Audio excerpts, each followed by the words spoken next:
안녕하세요. 저는 지하대서 국어 담당하고 있는 오선희라고 합니다. 오늘부터 저와 함께 할 내용은요, 2달 과정이고요. 이 2달 과정의 개념 심화입니다.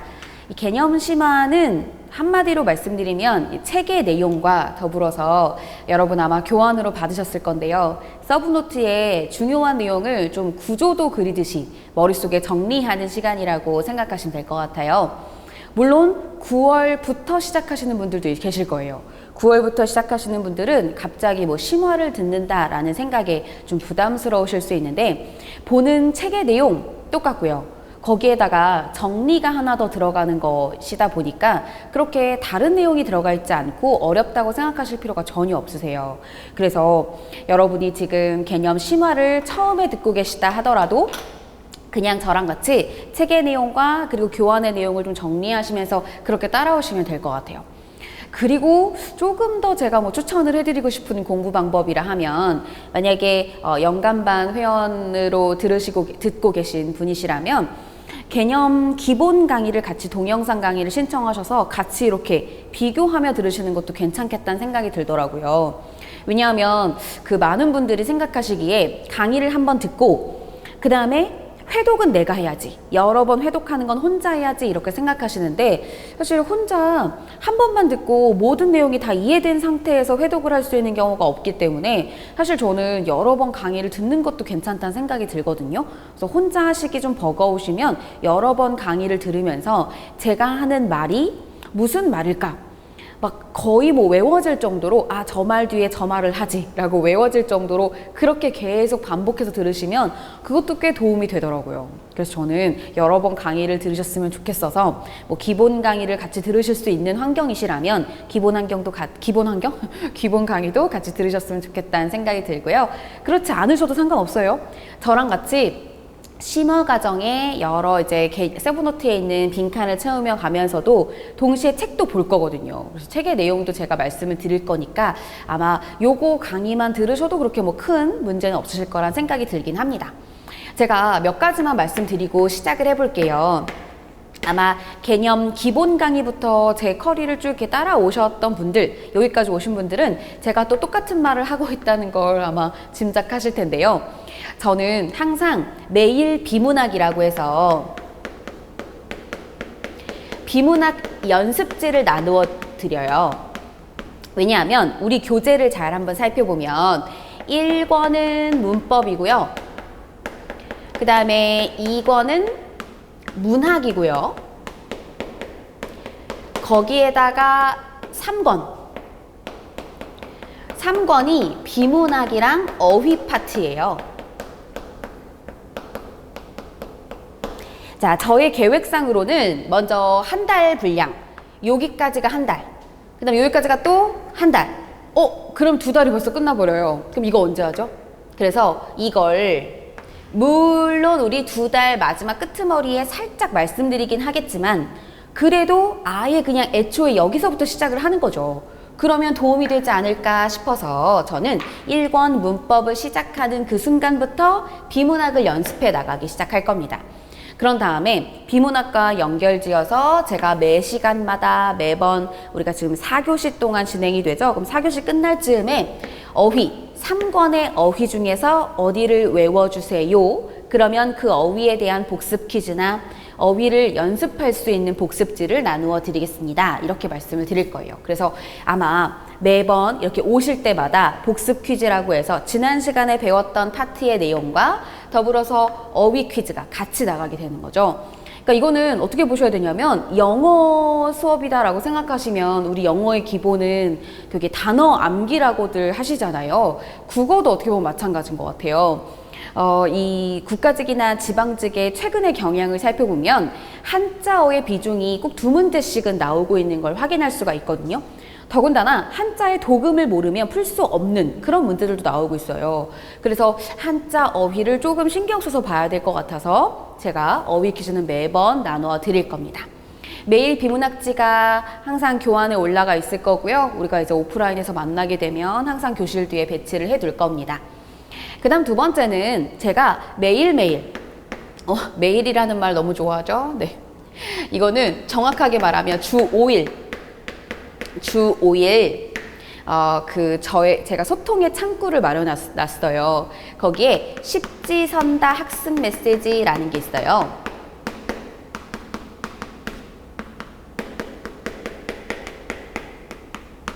말 그대로 십지선다예요. 선지가 10개예요. 10개의 문제를 한 문제씩 들으는데 그 10개 선지가 다 어떤 거냐면 하나는 한글 맞춤법, 하나는 표준어 규정, 하나는 표준 발음법, 뭐 하나는 외래어 표기법 이런 식으로 해서 10개의 선지를 만드는 거죠. 그래서 다음 중 적절한 것은 이런 퀴즈를 올려드립니다. 어디에 올려드리냐 하면 카톡에 제가 채널을 마련해 놓고 있어요. 카톡 채널에 오선이 검색하시면 바로 뜹니다. 그래서 거기에 매일매일 오늘도 올라왔어요. 네, 저는 계속 하루도 빠짐없이 하면 또 오해가 줄 수 있어요. 주 5일이에요. 주말은 잠깐 쉬고요. 주 5일간 계속 올려드리니까 그것만 봐도 어느 정도 도움이 되거든요. 실제로 합격하신 분들 중에 이거에서 도움을 많이 받았다라는 분들 진짜 많이 봤습니다. 진짜 매일매일 그냥 아침에 일어나시면 루틴인 거예요. 딱 일어나시면 그냥 핸드폰 켜서 학습 메시지 확인하시고 그런 다음 바로 가서 매일 비문학을 푸는 거죠. 이 매일 비문학은 하루에 한 3개에서 적게는 2개, 2개에서 3개 지문씩을 올려놓거든요. 그럼 지문을 하루에 2개에서 3개 정도의 지문을 매일매일 보면서 시작하는 거예요. 이게 진짜 무시 못해요. 비문학이라고 하는 건 사실 제가 뭐 그렇게 큰 도움을 드릴 수 있는 게 별로 없어요. 왜냐하면 저보다도 더 빠른 방법으로 풀 수 있는 방법을 이미 습득하신 분들도 굉장히 많으실 거거든요. 그래서 매번 그 감을 놓치지 않고 가는 게 중요하기 때문에 이렇게 비문학을 매일매일 드린다는 말씀을 드리는 겁니다. 자, 그 다음에 이거는 이제 오프라인 할 때 제가 항상 말씀드리는 건데요. 저는 항상 9시 정각에 시작해요.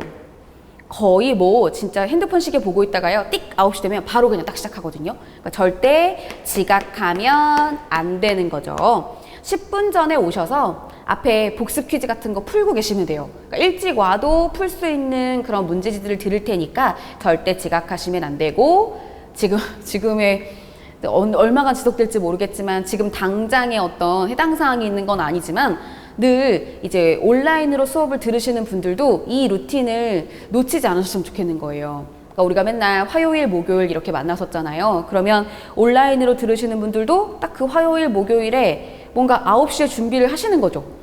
이게 아마 올라가고 업로드되고 뭐 이런 걸 생각하면 조금씩 이제 하나씩 밀리겠죠? 밀리긴 하겠죠? 그래도 그 시간은 맞추는 거죠. 9시에 시작해서 정확하게 뭐 50분 하고 10분 쉬고 이런 방식을 좀 가지고 가셔야 절대 지금 우리의 수험 생활이 흔들리지 않을 겁니다. 네, 지금 이렇게 자꾸 우리를 막 괴롭히고 힘들게 하는 요소들이 너무 많이 생기고 있어요. 진짜 2020년은 무슨 생존의 해라는 느낌이 들 정도로 너무 많은 일들이 생기고 있지만 절대 흔들리지 마시고 쭉 그냥 가면 됩니다. 뭔가 미래에 대한 확신을 할 수 없을 때, 그럴 때 어떤 분들이 한 말씀인데요. 미래에 대한 확신이 없으면 그 미래에 대한 계획을 세우면 그걸 만들어 나가면 확신이 저절로 생길 것이다. 뭐 그런 얘기를 하시더라고요. 그러니까 막막할 때 오히려 더 구체적이고 오히려 단기에 목표를 세워서 성취감을 늘려나가는 게 좀 불확실한 미래를 대비하는 우리의 자세가 아닐까라는 생각이 들더라고요. 꼭 이런 거 지켜주시면서 함께 해주셨으면 좋겠어요. 그리고 다시 만날 날을 저도 기대하고 있도록 하겠습니다. 절대 핸드폰 보지 마시고요. 핸드폰은 꼭 뒤집어 놓으세요. 무음으로 해놔도 안 돼요. 왜냐면 무음으로 해놔도 바짝바짝거리거든요. 무음도 안 돼요. 핸드폰 뒤집어 놓으시고 집중을 하셔서 쉴 때 쉬고 공부할 때 하고 이렇게 하셨으면 좋겠습니다.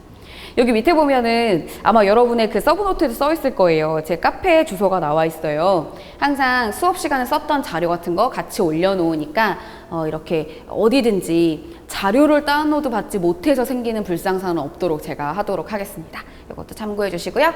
그럼 우리 오늘 첫 번째 내용 한번 해볼까요? 첫 번째 내용 서브노트부터 먼저 푸시면 돼요. 서브노트에 보시면 제가 이렇게 교재 몇 권에 해당하는지 몇 쪽에 해당하는지를 다 적어놨습니다. 그래서 이렇게 한번 한 판 정리를 하고 나면 이제 바로 들어가서 교재 안에 있는 아까 말했던 이게 이거예요. 이렇게 말씀드리면서 진행을 해볼까 해요.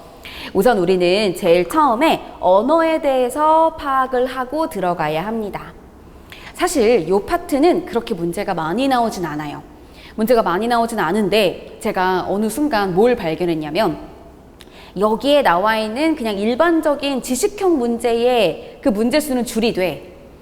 이걸 활용한 비문학 지문 같은 건 나오더라고요. 그러니까 예를 들어서 언어라고 하는 것의 일반적인 특성이나 이런 것들이 일반 그런 비문학 지문에는 나오길래 왜 우리 아는 만큼 보인다 그러잖아요. 그러니까 이런 배경 지식을 좀 가지고 있으면 도움이 되지 않을까라고 생각이 들어서 한 판 정리해 보겠습니다. 자, 이게 20쪽까지의 내용 한 판 정리예요. 그러니까 많이 안 나오니까 진짜 알아야 될 것만 알자 이거죠. 자, 우리는 언어를 공부함에 있어서 언어가 어떻게 이루어졌는지를 우선 알고 있어야 돼요. 언어는요, 그 안에 의미를 내포하고 있고 그걸 우리는 내용이라고 합니다. 내용을 내포하고 있고 그것을 표현하는 말소리가 있어요. 이런 걸 우리는 형식이라고 이야기를 하죠. 됐죠? 그러면 여기서 다른 말로 바꿔서 한번 이야기를 해보면 내용이라고 하는 건 다른 말로 의미가 되는 것이고 형식이라고 한다면 다른 말로 하면 표현이라고 할 수가 있는 거예요. 그리고 이 표현은 음성, 다시 말하면 말소리가 되는 겁니다. 말소리에 해당하는 그런 언어는 우리가 알고 있는 문자랑은 달라요. 문자는요, 이렇게 써야지 문자고요. 이걸 포함하고 있는 언어는 우리가 말로써 하는 것들을 언어라고 하는 거예요. 아셨죠? 그래서 여기에 나와 있는 음성에 해당하는 걸 형식이라고 보는 거예요. 예를 들면 이런 거예요. 자, 머릿속에 이걸 떠올리셨어요. 그러면 이게 내용이에요. 이걸 어떻게 형식으로 표현할까요? 꽃하고 표현을 하겠죠. 그죠? 요걸 문자로 표기하면요. 꽃 이렇게 될 거고요. 이렇게 표현하는 양상이라고 하는 것은 형식이 되는 거고요. 그 다음에 의미를 내포하고 있죠? 그건 내용이 되는 겁니다. 그러다 보니까 이 언어는 기본적으로 어떤 특성을 지니고 있느냐 하면 기호성이라는 특성을 지니고 있습니다. 이건 국어에만 해당되는 게 아니고요. 언어 전반에 다 해당되는 거예요. 이 국어든 영어든 어로 끝나는 건 다 언어의 종류들인데 다 모두 기호에 해당하는 거죠. 의미, 즉 내용이 기호로 들어가 있다. 이때는 문자나 음성 모두를 포함해서 다 생각할 수 있어요. 그래서 이런 것들의 포함 관계가 이런 것들을 적용시켜서 의미를 거기에다가 포함시키는 것, 내포하게 만드는 것을 언어의 특성 중 첫 번째 기호성이라고 하는 거예요. 근데 가만히 보니까 언어의 의미와 그리고 기호 사이에는 필연적인 관계가 없다라는 걸 발견하게 됐어요. 그래서 그걸 우리는 언어의 자의성이라고 합니다. 이 자의성은 별표 하나 달아주세요. 자의성이 시험 문제에 많이 나오거든요. 그럼 이 자의성이라는 건 다시 설명하면 어떤 거냐면 우리가 이 아까 제가 꽃 그렸었죠? 얘를 꽃이라고 하는데 영어권에서는 플라워라고 한다는 거예요. 그러면 만약에 꽃이라고 하는 머릿속에 그려졌던 그 의미가 형식으로 필연적으로 그 관계로 연결된다면 어느 나라를 가든지 다 꽃이라고 해야지 맞아요. 맞죠? 근데 이게 언어가 가지고 있는 의미와 표현 사이에 그 형식 사이에 필연적 관계가 없다 보니까 이 나라에선 이렇게 부르고 저 나라에선 저렇게 부르고 다 가지각색이 된 거예요. 이렇게 된 게 자의성. 이 자의가 임의적으로 붙어 있다. 아무렇게나 필연적인 거 아니고 우연적으로 붙어 있다. 이런 뜻이 돼요. 그래서 여기에 나와 있는 이 자의성이라고 하는 건 여기 보시면 임의적이다 라는 말과 어떻게 보면 같은 뜻이 됩니다. 그럼 임의적이란 말 말고 우연적이다. 이런 말도 하나 써두시면 우연적으로 의미와 그리고 그 뜻, 의미와 표현 사이에 관계가 맺어진 것이다. 이렇게 볼 수 있죠. 자, 그런 다음 필연적으로 붙어 있지 않다. 이런 얘기입니다. 만약에 의미와 표현 사이에 필연성이 있다면 무슨 나라든지 어느 나라든지 다 똑같이 표현을 했을 텐데 그렇지 않다는 걸 발견하고 자의성이라는 언어의 특성을 정리해 놓은 거죠. 됐죠? 그러면 여기서 이제부터 중요한 게 나옵니다. 자의성에 예라고 할 수 있는 게 밑에 점으로 제가 하나, 둘, 셋, 넷, 5개 실어놨어요.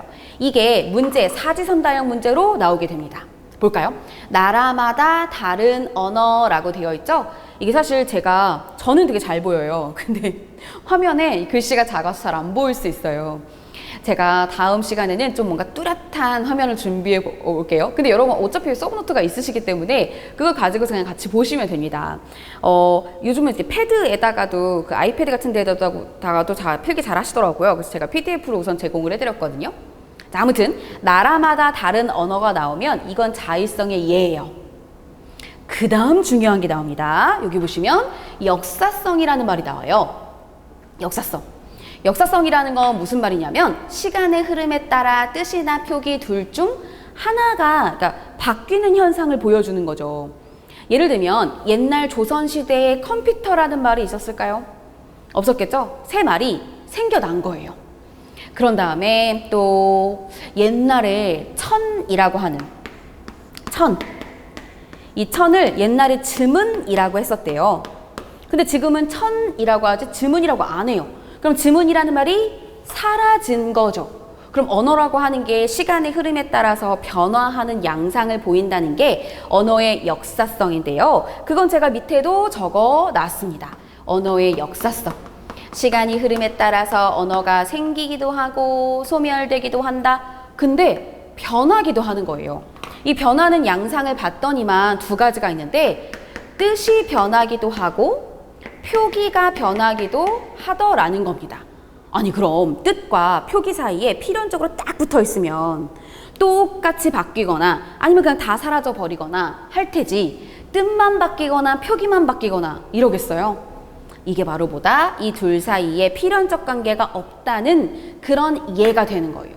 그래서 여기에 등장하고 있는 역사성은 자연스럽게 자의성의 이해가 되기도 하는 거죠.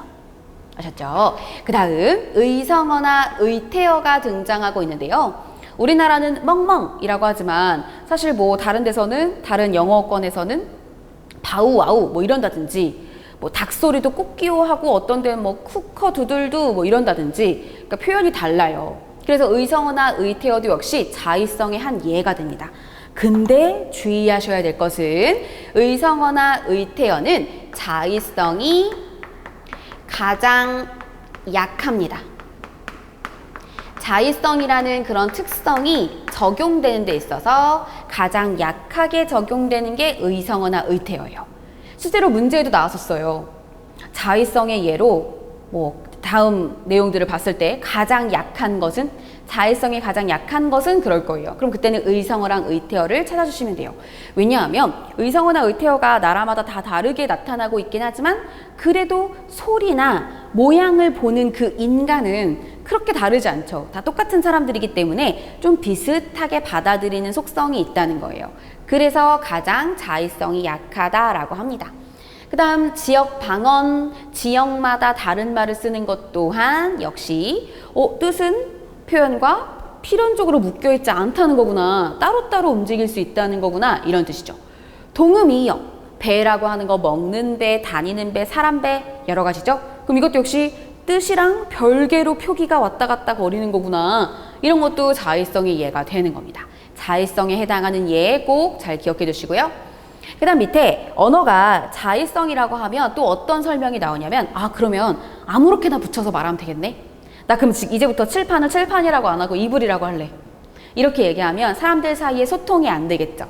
그래서 언어가 자의성으로 인하여 의미와 표현이 자의적으로 묶였지만 한번 묶이고 나면 이건 사람들 사이의 약속이니까 다 지켜줘야 돼. 이게 바로 언어의 사회성이에요.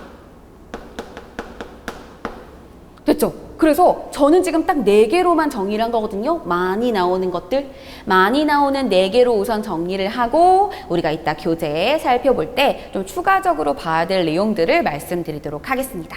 자, 그럼 언어가요. 이런 식으로 여러 특성을 가지고 만들어져 있는데 언어는 말로써 표현하게 되는 음성 언어와 문자로 표현하게 되는 문자 언어가 있단 말이죠. 각각의 특성이 어떻게 다른지 상대적 개념으로 제가 정리를 해볼게요. 음성 언어가 즉흥적으로 이루어지는 데 반해서 문자 언어는 글로 적기 때문에 체계적으로 이루어져 있고 음성은 한번 내뱉으면 끝나죠. 주워 담을 수가 없죠. 근데 문자는 남아있기 때문에 영구적이다 이렇게 얘기합니다. 오래 남아있다 그런 거죠. 그 다음 음성 언어는 한 번 내뱉으면 아까도 말씀드렸던 것처럼 수정이 불가능한데 문자 언어는 수정이 가능하죠. 다음 음성 언어는 비언어적 기능이나 반언어적 표현을 같이 쓸 수 있어요. 비언어는 몸짓, 표정, 시선 처리 이런 게 비언어고요. 반언어는 언어에 담겨 나오는 말투, 목소리 크기, 억양, 강세 같은 것들을 말하거든요. 이 반언어적 기능은요, 준언어적 기능이라고 말하기도 해요. 그래서 준이라는 말이 들어가도 맞는 말이에요. 아무튼 이런 것들을 함께 써서 말로써 음성 언어를 쓴다면 문자 언어는 그런 것이 없는 그냥 글로만, 문자로만 전달이 된다 이렇게 볼 수가 있습니다. 문자로만 전달. 다음 간단히 전달할 수 있어서 생략이 좀 많은 그런 음성 언어에 비해서 문자 언어 같은 경우는 복잡한 내용을 논리적으로 전달하죠. 복잡한 내용을 논리적으로 전달할 수 있다. 이렇게 특성을 적어주면 될 것 같아요. 아무래도 우리가 그 음성 언어를 가지고 대화를 할 때는 같은 장소, 같은 시간에 말하는 사람인 화자와 듣는 사람인 청자가 같이 있어요. 그러면 대충 조금 생략을 해도 이 맥락이라는 걸 이해하고 있기 때문에 대충 알아요. 무슨 뜻인지 안단 말이죠. 뭐 예를 들어서 뭐 예쁘지? 이렇게 얘기했어요. 그러면 같은 공간에 있다 그러면 그 사람이 뭐 옷 같은 거 하면서 예쁘지? 이렇게 하는 비언어적 동작이 들어가다 보니까 예쁘지만 들어도 예뻐 라고 말이 들어가는 거예요. 근데 문자 언어로 들어가 있는 글 같은 경우에는 어떤 세부적인 사항, 제반적인 사항들을 다 적어놔야 되죠. 그러다 보니까 좀 복잡한 내용을 담기에 적절하다라고 하는 거고요. 그 다음에 음성 언어는 동시성이 있지만 문자는 비동시성이죠. 이 동시성이라는 말은 어떻게 설명할 수 있냐면 우리가 대화를 할 때 막 오디오 겹친다 그러죠.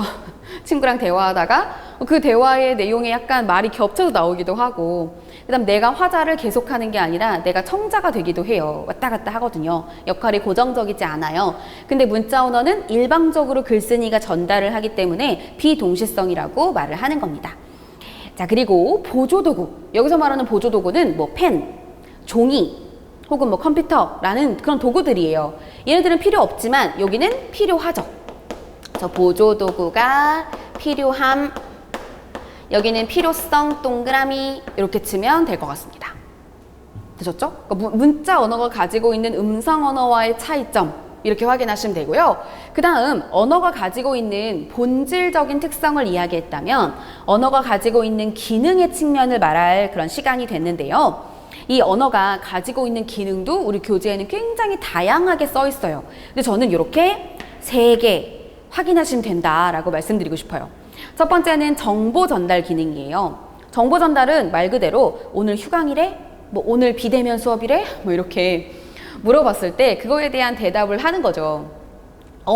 비대면 수업이래. 오늘 뭐 휴강이래. 이렇게 얘기하는 건 정보를 전달하는 기능이 됩니다. 그 다음 지령적 기능은 이게 되게 여러 가지 말로 쓰여요. 그러다 보니까 되게 헷갈리는데 한마디로 말하면 명령 기능이에요. 명령 기능. 그 다음 환기 기능. 되게 다양한 말로 쓰여요. 어떤 말이냐면 이 말 자체가 명령의 기능을 가지고 있다 이런 뜻인데요. 만약에 문장 속에서 창문 좀 닫아줄래? 라고 문장의 종류는 의문문이에요. 근데 얘는 결국 좀 창문 좀 닫아줘 라는 명령, 요구의 기능이죠. 그래서 이 기능은요, 어떻게 확인하셔야 하냐면 문장의 종류로 보는 것이 아니라 맥락을 파악한 후에 그 다음 그 언어의 기능을 생각하셔야 돼요. 아셨죠? 닫아줄래? 요거 문장의 종류를 묻는 문제면 얘는 의문문이에요. 근데 문장의 기능을 묻는 문제가 나오면 얘는 명령이에요. 부탁. 그러니까 부탁, 요구사항 그런 게 다 명령에 들어가는 거거든요. 다음으로 친교의 기능은 어떻게 설명할 수가 있냐면 나도 알고 듣는 사람도 알고 있는 그런 내용을 전달할 때 이런 얘기예요. 이렇게 말하면 좀 어려우시죠? 뭐 예를 들어서 이런 거죠. 오늘 제가 출근할 때 보니까 오늘 날씨가 좋더라고요. 날씨가 하늘도 파랗고 이제 가을이 왔나 싶을 정도로 날씨가 좋더라고요. 만약에 아직까지 날씨를 보지 못한 친구에게 야 오늘 날씨 좋아 라고 하면 걔는 정보 전달 기능이에요. 맞죠? 근데요 친구가 같이 있는 상황에서 야 오늘 날씨 좋다 이렇게 얘기하는 건 그냥 인사하는 거죠. 그럴 때는 친교적 기능이에요. 무슨 말인지 알겠죠? 인사를 나누는 거라면 그때는 똑같은 말이라 할지라도 정보 전달 기능이 아니라 친교의 기능인 거죠. 자, 이거 보세요. 맥락을 파악할 수밖에 없겠죠. 맥락을 파악하지 않은 상태에서 그냥 문맥적인 의미만 봤을 때에는 알 수 없는 경우들이 많습니다. 아셨죠? 자, 그 다음 마지막으로 언어를 가지고 이야기할 때 항상 같이 나오는 내용 중에 바로 이게 있어요. 사람이 이게 닭이 먼저냐 달걀이 먼저냐 이런 문제인데 언어가 먼저일까 사고가 먼저일까에 대한 생각들을 하는 거예요. 그러니까 예를 들면 이런 거죠. 언어라고 하는 것을 만들었기 때문에 그 안에서 우리가 사고를 할 수 있는 거야. 이렇게 이야기하는 사람들인데요. 이런 사람들은 언어를 우위에 두기 때문에 언어 우위론적 사고라고 해요. 줄여서 말하면 언어 우위론 이렇게 얘기해요. 반면에 사고가 먼저지. 예를 들어 말로 표현할 수는 없는데 머릿속에 뭔가 생각은 있을 수 있잖아. 사고가 먼저야. 이렇게 생각하는 사람들은 사고 우위론을 가지고 있는 사람이라고 볼 수 있어요. 근데 진짜 아까도 말했지만 뭐가 먼저인지 알 수가 없죠. 둘 다 서로 영향을 주고받는다라고 이야기하는 절충론이라는 게 있어요. 그게 바로 세 번째 겁니다. 제가 생각해도 이건 것 같아요. 그죠? 뭔가 사람들이 머릿속에 생각이 있어요. 그걸 언어로 표현하는 연습을 막 많이 해요. 그러면 그 언어로 표현한 그게 다시 또 사고에 영향을 주지 않을까요? 그렇죠? 그래서 어느 정도는 서로 영향을 주고받는 것 같다라고 볼 수가 있습니다. 관련 예를 한번 살짝 살펴보면 언어 우위론과 관련되어 있는 그런 예로는 이런 게 있죠. 김춘수라는 시인의 꽃이라는 시가 있어요. 나중에 우리가 문학작품 공부할 때 만나보게 될 시인데요. 한 구절을 제가 말씀드리면 내가 그의 이름을 불러주기 전에는 그는 다만 하나의 몸짓 대신 하지 않았다. 내가 그의 이름을 불러주었을 때 그는 나에게로 와서 꽃이 되었다. 이렇게 얘기하거든요. 그럼 이름을 불러준다는 행동이 명명행위라고 해서 이름을 붙여주고 불러주는 언어와 관련된 거라는 거예요. 그러면 언어를 바탕으로 해서 그 사람을 뭔가 규정을 해줬기 때문에 그 규정에 의해서 그 사람이 의미 있는 존재가 되었다. 이런 뜻이거든요. 그러니까 이런 게 뭐 바로 언어라고 하는 것이 사고보다 더 먼저다. 더 우위에 놓여 있다. 이런 뜻이 되는 거고요. 사고 우위론 같은 경우에는 제가 수상소감 이렇게 적어볼게요. 무슨 말이냐면요. 너무 기뻐서 말로 형언할 수가 없어요. 말로 표현할 수가 없어요. 이렇게 말할 때 있죠. 이런 말들이 나오면 이것은 사고 우위론이구나 라고 정리를 할 수가 있는 겁니다. 그래서 이것도 역시 어떤 식으로 문제가 나오냐면 막 지식형 문제로 막 푸는 문제라기보다 이와 관련된 지문을 주고 이 지문의 내용과 연결지어 봤을 때 뭐 같은 관점을 가지고 있는 말을 찾으시오 라고 할 거예요. 그럼 지문의 내용에 뭐 언어 우위론이 나왔으면 밑에 선지 중에서 언어가 더 사고보다 우위에 있다라는 걸 찾으셔야 돼요. 뭐 그런 식으로 문제가 나올 수 있습니다. 그럼 잠깐 요 지금 한 판 정의 중에 절반 정리하신 거거든요. 이 절반 내용을 저랑 같이 교재에서 한번 살펴보도록 해요. 자, 교재 내용으로 들어가 보겠습니다. 교재 페이지는 6쪽부터 출발을 하고 있어요. 6쪽. 자, 제일 첫 번째. 언어는 내용과 형식이다 라고 되어 있죠. 내용과 형식 이 얘기였어요. 그런 다음 밑에 보시면 동그라미 1번. 인간은 언어의 동물 호모로퀸스라고 써 있어요. 그러니까 인간이 가지고 있는 뭐 다른 동물들과의 차이점이라고 한다면 그게 바로 언어를 가지고 있다는 거 아니겠어요? 여기서부터 출발을 한 거죠. 두 번째 보시면 음성 언어와 문자 언어의 차이가 나와 있습니다. 여기서 정리한 거예요. 몇 개만 좀 밑줄 치고 갈까요? 아까 했던 거랑 연결 지어서요. 세 번째에 나오는 비동시성이라는 말과 그 다음 밑에 나오는 글쓴이의 일방적인 전달, 그게 같은 맥락이거든요. 그래서 여기에 비동시성이기 때문에 글쓴이의 일방적인 전달이 나오게 된다. 이렇게 확인하시면 될 것 같아요. 두 개 정도 체크해 주시면 됩니다. 자, 그리고 나서 언어의 특성이 나오는데요. 이 언어의 특성이 바로 언어의 본질이에요. 제일 처음에 뭐 나오나요? 기호성 나오죠? 자, 기호성이라는 건 언어의 의미와 형식 사이의 연결고리에서 결국 표현에서 나오는 건 형식이다. 이게 기호다라고 보는 입장이에요. 그래서 그 기호성과 연결지어서 기호라고 하는 그 형식과 뜻 사이의 관계가 임의적이다, 자의적이다, 우연적이다, 필연적이지 않다. 이렇게 보는 게 자의성이에요. 자의성 밑에 심어학습의 파란색 네모칸 있죠? 쭉 동그라미 치고 별표 쳐주세요. 그게 이겁니다. 자의성을 확인할 수 있는 예가 지금 정리가 되어 있는 거고요. 그 중에서 제가 아까 말씀드렸죠? 동그라미 3번. 언어마다 다른 의성어, 의태어가 존재한다. 이게 바로 뭐였어요? 자의성이 가장 약한 부분이 의성어랑 의태어다. 이렇게 확인하실 수가 있죠. 그 다음 나오는 세 번째 사회성이 바로 여기 나오는 이거예요. 사람들 사이의 약속이니까 바꿀 수 없다. 옆에 보시면 아마 불가역성 이렇게 돼 있을 거예요. 이 역자가 바꾸다 이런 뜻이거든요. 그럼 바꿀 수 없다 이런 뜻이에요. 사람이 마음대로 그냥 개인이 난 그 이제부터 이렇게 부를래 한다고 바뀌어지는 게 아니죠. 언어는 사회성이 있기 때문에 그래요. 그런 다음에 밑에 역사성을 보시면 역사성에는 가역성 이렇게 써 있는 거 보이시죠? 얘는 바꿀 수 있다는 거예요. 시간의 흐름에 따라 생성되거나 소멸되거나 변화할 수 있다. 이걸 보여주고 있죠. 요건 예를 좀 볼까요? 밑에 보면 의문의 변천, 가알 이렇게 세모 모양 표시되어 있는 이런 의문 이런 게 뭐 이응으로 발음을 하거나 음가가 없는 것으로 발음을 하는 이런 경우거든요. 그래서 가을 이렇게 해서 우리가 지금 알고 있는 가을이라는 표기 형태가 됐어요. 그럼 가을은 표기가 바뀐 거고요. 그다음 오른쪽에 보시면 뭐가 나오냐면 의미가 변한 것이 나와요.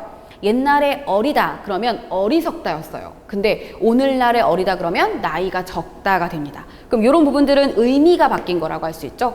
만약에 이 둘 사이에 필연적으로 딱 붙어 있었다면 그렇다면 같이 변했겠죠. 근데 그렇지 않고 따로따로 변했다는 거. 왜냐하면 어리다라는 표기는 아직 있어요. 근데 여기에 뜻만 바뀐 거예요. 그런 걸 보면 이 역사성이라는 것도 자의성의 한 부분이겠구나 이렇게 봤던 거예요. 이제 밑에 나오는 체계성이라는 것은 우리가 왜 문법을 지금 공부하고 있는 거잖아요. 그래서 뭐 주어일 때는 그냥 아무 조사나 붙지 않고 주어에 해당하는 조사를 붙이는 것처럼 아무튼 문법적인 체계에 맞추어서 문장을 쓴다 이 뜻이에요. 너무 그냥 뻔하고 그냥 되게 쉬운 거라서 그냥 넘어갔어요. 이거 중요하게 많이 나오는 건 요 네 개거든요. 그 다음에 나오는 6번의 분절성이라고 하는 건 뭐냐면요. 우리 글자를 만들 때 자음과 모음으로 쪼갤 수 있죠. 뭐 지읒, 아, 자 이렇게 되는 것처럼요. 그렇게 자음과 모음이 분절되는 것도 분절성이고요. 또 오늘과 내일의 차이는 딱 1초 아니에요. 그죠? 딱 1초만에 내일이 된단 말이죠. 시간의 흐름에는 분절되어 있는 것이 없는데 우리가 언어를 가지고 분절을 한 거예요. 그런 게 바로 어떻게 보면 언어 우위론인 거죠. 그래서 날짜가 혹은 뭐 계절이 이런 것들이 변화하는 걸 분절해서 기억하려고 하는 언어의 특성을 분절성이라고 하는 겁니다. 뜻만 알아두시면 돼요. 추상성이라는 것은 우리가 공통적인 요소로 묶어서 상위 항목을 만들 수 있다는 건데요. 예를 들어서 뭐 장미꽃, 뭐 무궁화꽃 이런 여러 예들의 꽃이라는 상위 영역으로 묶는다는 거 이런 것들은 추상화 작업을 한다는 뜻이에요. 공통적인 요소를 묶어서 추상화 작업을 하는 거 그게 언어가 가지고 있는 특성 추상성이에요. 이런 추상화 과정은 뭐 꽃뿐만이 아니고 사람을 가지고 얘기할 때에도 남성, 여성을 묶으면 인간 이렇게 묶이는 것도 다 모두 추상성의 내용입니다. 그 다음은 창조성인데요. 창조성은 우리가 가지고 있는 여러 단어를 다시 묶어서 새로운 단어를 만들어내는 이런 방법들을 말합니다. 어린아이가 말을 배우는 단계에 있어요. 그 아이가 바나나라는 말을 배웠고 그 다음에 주세요라는 말을 배웠고 그러면 이 두 개를 묶어서 바나나 주세요 라고 말할 수 있게 된다는 거죠. 단어를 만들거나 문장을 만들m에 있어서 이미 알고 있는 단어들을 막 묶어서 새로운 단어를 또 새로운 문장을 무한대로 만들어낼 수 있을 때 그럴 때 우리는 인간의 창조성이 있다라고 이야기를 합니다. 이 창조성 같은 경우도요. 인간만이 가지고 있는 특성으로 얘기를 해요. 왜냐하면요. 앵무새도 말은 해요. 그죠? 그래서 앵무새한테 야 하면 걔가 야 해요. 근데 걔는 시키는 것만 해요. 따라하기만 하거든요. 근데 창조를 할 수 있는 건 인간이라는 거죠. 그렇죠. 아마 지금 저도 이 페이지를 기본 강의에서도 했었는데 전혀 제가 똑같은 말을 하고 있지 않다는 걸 아실 겁니다. 그런 걸 보면 언어라고 하는 건 계속 이렇게 바뀔 수 있고 창조될 수 있다는 그런 뜻을 보여주고 있는 것 같아요. 창조성까지 보셨고 가장 많이 나오는 4가지 기억해 두세요. 그 다음은 다음 페이지 8쪽에 언어의 기능이 나옵니다. 언어의 기능 중 첫 번째 정보 전달 기능이 나온 거예요. 이 정보 전달은 어떤 사실, 정보 다 알려주면 다 정보적 기능이에요. 근데 쭉 내려오실까요? 6번 관어적 기능이라는 게 있어요. 이 관어적 기능은 정보 전달이긴 한데 단어의 뜻, 마치 사전에 나오는 것 같은 뭐 어떤 단어의 뜻을 찾으면 무엇을 말한다라고 이 뜻이 설명이 되어 있잖아요. 그런 기능만 따로 빼서 그냥 관어적 기능이라고 말한 것 뿐이에요. 아셨죠? 그러니까 관어적 기능은 한마디로 말하면 정보 전달이랑 되게 유사한 겁니다. 정보를 전달하기는 하되 그 안에 단어의 뜻을 나타내주는 것만 따로 빼서 6번을 만든 것 뿐이에요. 똑같아요, 어차피. 그 다음 두 번째, 표현적 기능은 감정을 표현하는 거란 말이죠. 세 번째는 지령적 기능이라고 되어 있는데요. 이건 옆에 감화적 기능, 명령적 기능, 환기적 기능 여러 가지 말로 들어가 있죠. 얘는 이런 식으로 말로써 장난을 쳐요. 지령이나 명령이라고 말하면 사실 어려운 게 전혀 없는데 감화적 기능, 환기적 기능 이렇게 말해버리면 이게 명령적 기능인 것을 잘 알지 못하면 헷갈릴 수 있어요. 표기를 잘 보시면서 똑같은 뜻인 걸 정리해 두시고요. 네 번째는 친교적 기능이라고 되어 있죠. 아까 말씀드린 대로 맥락을 확인했을 때 인사말로 건네는 그런 말들 친교적 기능이 될 수 있습니다. 밑에 나오는 5번의 표출적 기능은요. 감탄사를 표현해 주는 건데요. 위에 나와 있는 2번의 표현적 기능 있죠. 표현적 기능과 묶어서 생각해 주시면 돼요. 표현적 기능. 자, 얘는 감정을 표현한 거예요. 거기에다가 여기서 지금 방금 제가 말씀드린 표출의 기능은 감탄사만 생각하시면 돼요. 자, 제가 이걸 왜 묶어두라고 말씀드리냐면 어차피 감정인데 감정을 표현하는 걸 그냥 감탄사로만 말하면 표출의 기능이에요. 아까 우리가 정보 전달 기능인 건 맞는데 단어의 뜻을 나타내는 것은 따로 묶어가지고 관어적 기능 이렇게 말하기로 했잖아요. 그냥 같은 맥락인 거죠. 그래서 표현적 기능은 표출의 기능과 묶고 정보 전달은 관어적 기능과 묶어서 생각하시면 됩니다. 7번의 미적 기능은 어떤 문학작품 속에서 쓰이는 언어들을 다 미적 기능이라고 말을 하는 거예요. 다음 넘어가 볼게요. 9쪽에 나와 있는 언어와 인간, 언어와 사고의 부분을 보시면 언어 우위론에 대한 얘기가 나오고 있어요. 언어 우위론. 요거죠. 예를 들어봤을 때 밑에 보면 나는 오직 그것에 이름 붙일 수 있는 한에서만 세계를 통제할 수 있을 뿐이다. 이런 말이 나왔을 때 언어를 더 중요하게 생각하는구나. 여기서 말하는 우위에 있다라는 얘기는 더 중요하다 이런 뜻이에요.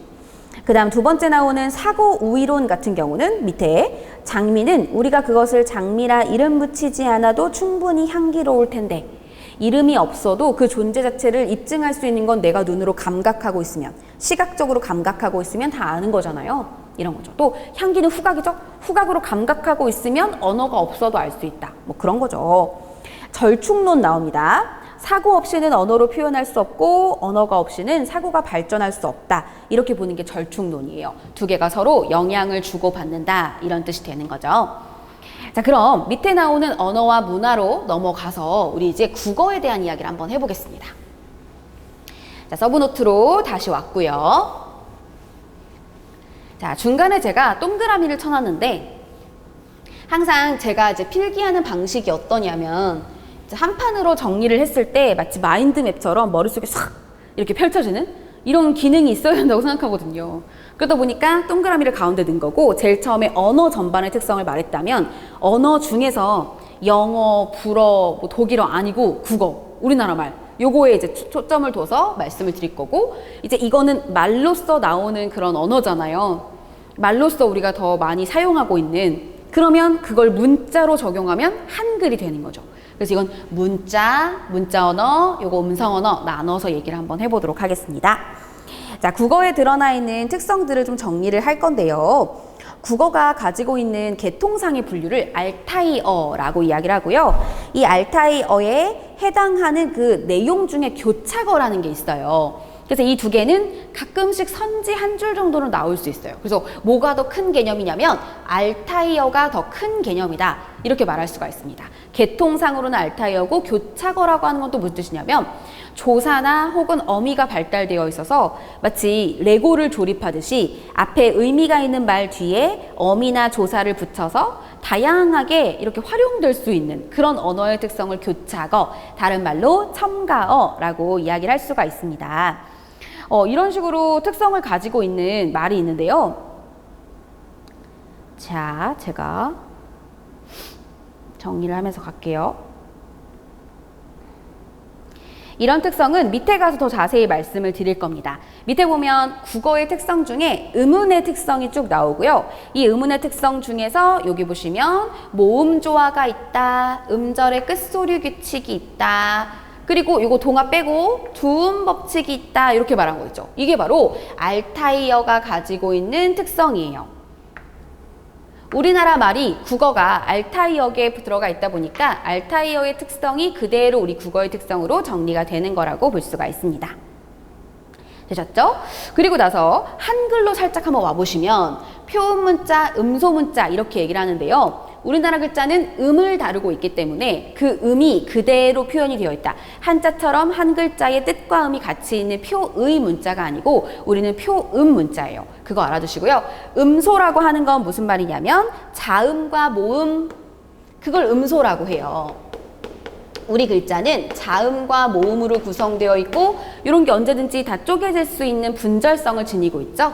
그걸 음소문자라고 하죠. 우리나라 한글은 이렇게 음소문자이면서 표문자다 이렇게 말을 할 수가 있습니다. 한글이라고 하는 명칭은 사실 언제 생긴 거냐면 1913년 이때 생긴 거예요. 한글.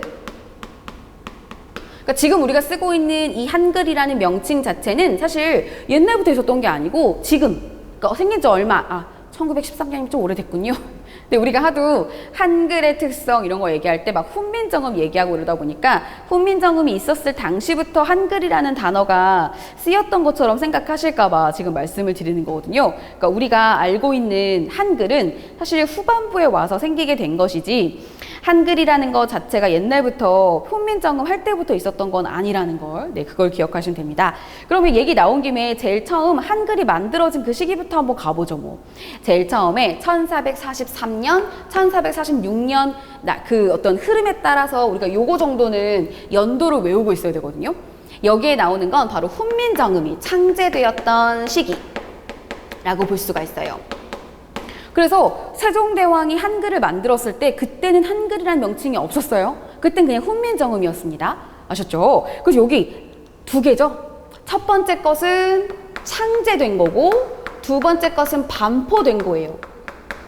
중간에 3년 정도의 흐름이 나오죠. 3년 정도 열심히 한번 막 실험을 해보고 나서 그 다음에 반포를 하게 된 거예요. 되게 체계적이었죠. 요 두 개 정도 알아두셔야 돼요.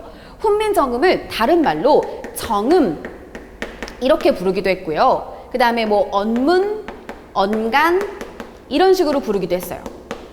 근데 사실 뒤에 나오는 언간이나 언문 같은 경우는 한자의 그 능력이나 한자의 가치를 좀 평가절하한 가치를 평가함에 있어서 가치를 낮게 평가했을 때 불렀던 말이에요. 아마 옛날 이야기 많이 들어보셔서 아시겠지만 훈민정음이 창제됐을 때 일반 백성들이 쓰기 편한 쉬운 글자를 만든 거잖아요. 그러니까 이제 막 양반들이 들고 일어난 거죠. 아 뭐야 우리 어떤 한자 자체가 어떻게 보면은 지배 수단이 되기도 했었는데 우리가 이제 더 이상 그걸 할 수가 없으니까 막 화가 난 거예요. 그래가지고 막 화를 내면서 막 그래서 언문, 언간이라고 하는 가치를 낮게 평가하는 말들을 만들었던 거죠. 하지만 정음은 그건 아니에요. 그 가치를 인정해 준 거라고 볼 수 있습니다. 1527년에는 중종 때인데요. 이때는 한글을 반절이라고 불렀어요. 반절. 1894년에는 국문이라고 불러서 한글을 지칭하는 명칭들이 달랐다. 이렇게 생각하시면 됩니다. 이런 흐름이 있었습니다. 아셨죠? 그럼 우리 잠깐 쉬셨다가요. 이 전반적인 내용을 좀 정리하면서 들어가도록 할게요.